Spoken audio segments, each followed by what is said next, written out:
partly to explain where I come from. I'm quite lucky insofar as I can see both sides of the coin, having been brought up a Christian until the age of 25, where I would have considered myself a born-again Christian.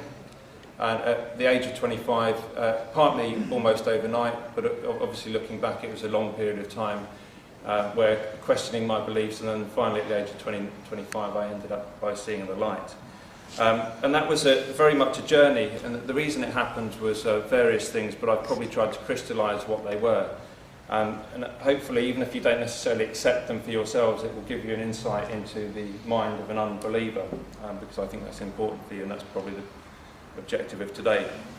I think one of the first things that I came up against in talking to fellow Christians, some of whom had become non-believers, and then some of them who were still in the faith but nevertheless struggled along, was the problem of other religions. How do we explain that there are other religions?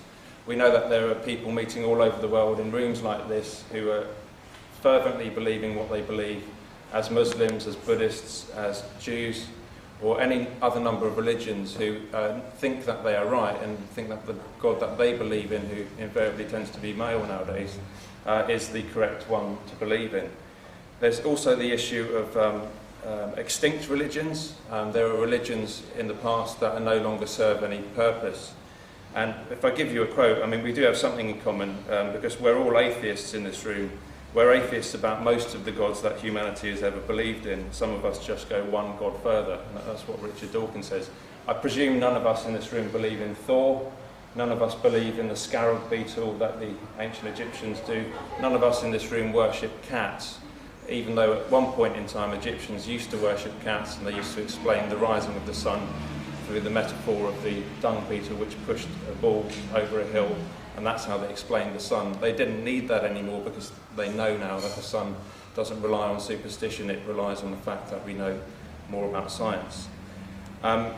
Another issue for me was people would put these questions to me, and I think it's always good to be able to test your beliefs. You know, what do you believe about God? Talk from a very young age that God is omniscient, omnipresent and omnipotent. That means he knows everything, he is everywhere, and he can do anything. And simple questions like, is it possible for God to be able to build a stone which is too heavy for her to lift? How do you answer that? If you say yes, that means God can do it because he's omnipotent, therefore he can create the stone but he won't be able to lift it, therefore he can't do something, so therefore he's not omnipotent. But you're just using word games to play with my mind, aren't you? And it's actually... and other questions, is God omnipresent? You know, is God inside the universe? Is he outside the universe? What is the universe? The universe is presumably everything that exists. If God existed before the universe came into creation, did he start that off, and is he therefore outside the universe? Or is God actually everything? At which point am I now a pantheist? Do I believe that God is everything? And how can you have a personal relationship with a pantheistic God? That didn't really make sense to me either. And is he omniscient? You know, is he the type of God that knows everything? Did he know that humans were necessarily going to be sinful? Because if he knows everything, before he even created the Garden of Eden or whatever it was that he created, did he know it with the intention that humans were necessarily going to go away from him and that he would have to kill his own son in order to get them back? Because that must be the logical conclusion, although I'm sure free will and predetermination and predestination are inherently much more complicated about that. And you come to a point thinking, you know, I've got 70, 80 years on this earth, I can worry about those questions, or actually I cannot worry about them and say, this is far too complex, none of this makes sense to me, I'm going to go on and carry on living my life in a quasi-agnostic but probably atheistic fashion. And after that, the freedom really did come. I felt less judgmental about other people. I didn't have to worry about whether people were, you know, having premarital sex, whether they were going out smoking things that they shouldn't be smoking, because actually I had a completely different and more free way of looking at the world, and I actually found that I loved my fellow citizens more than when I was a Christian. There's also the idea of, is God male? And we're told now it doesn't really, God doesn't have a gender. God's not male, he's not female. But why is the paradigm always phrased in the male and patriarchal sense? And even if you accept that God is genderless, I would ask you to go around for a week referring to God as female. Whenever you talk about God, don't call her God the Father, call her God the Mother.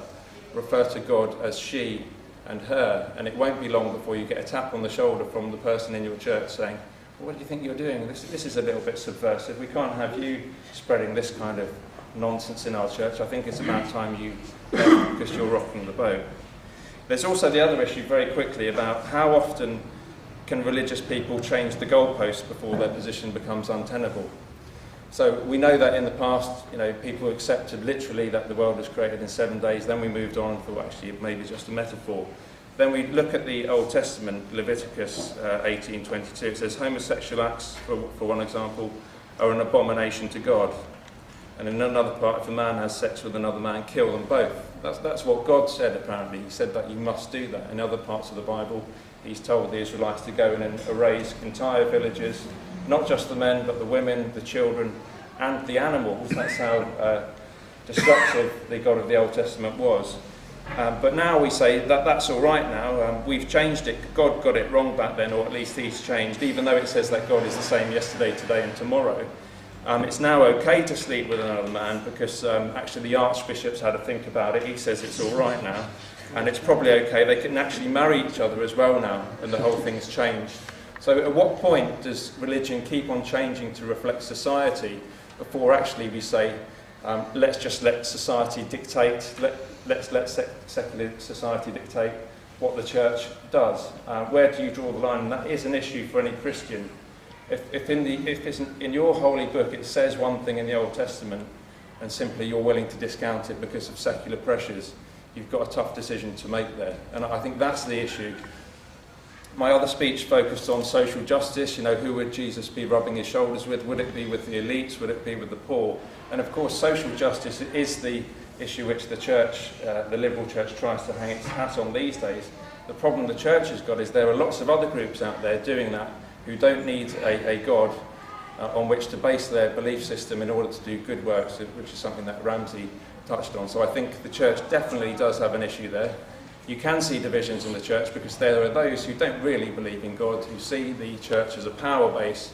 That's why they hold on to their power and protect it. That's why they will always want to have people in government, prayers, etc. And then I think there are those more perhaps fervent Christians who realise you don't need all that if you're to believe. If it's true without all the trimmings, and I think that's the issue that the church perhaps has in the modern day. I thank you for listening to me. It's with a certain amount of intrepidation, of course, coming back to you, so I know I feel like an apostate, but it might help with the bad dreams that I constantly get because of